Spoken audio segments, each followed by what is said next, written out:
Ayan na po itsura ng garden natin. Ang taas na ng damo. Hindi na naasikaso, pero okay lang yan kasi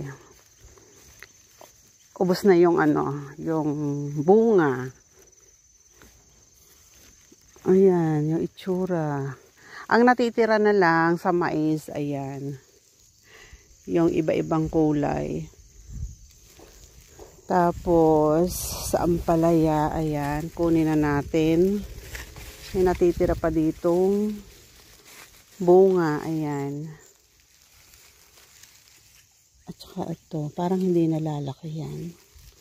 Parang ganyan na lang. Ito, kukunin na natin. Mukhang hindi na siya lalaki. Ayan.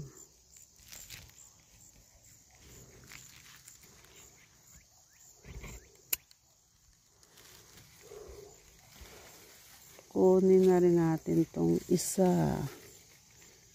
Hindi na ito lalaki. Ito. Tapos kunin na natin yung mga talbos.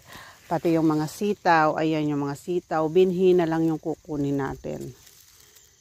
Ayan, mga natuyo na. Kunin na natin to. May bulaklak pa tong ampalaya, oh. Pero hindi ko alam kung tutuloy pa to. Pero, gusto kong kuhanin na itong mga dahon. Tapos, i-preserve ko na. Kasi mukha na siyang ayun, oh, matutuyo na. Kasi end of season na ng Ayan, kunin na lang natin to. Ito yung kinuha natin. Kinuha na natin yung ampalaya. Tapos itong dahon, i-freezer natin para tumagal.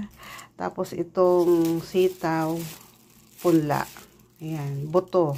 Papatuyuin natin para maging pantanim uli sa susunod.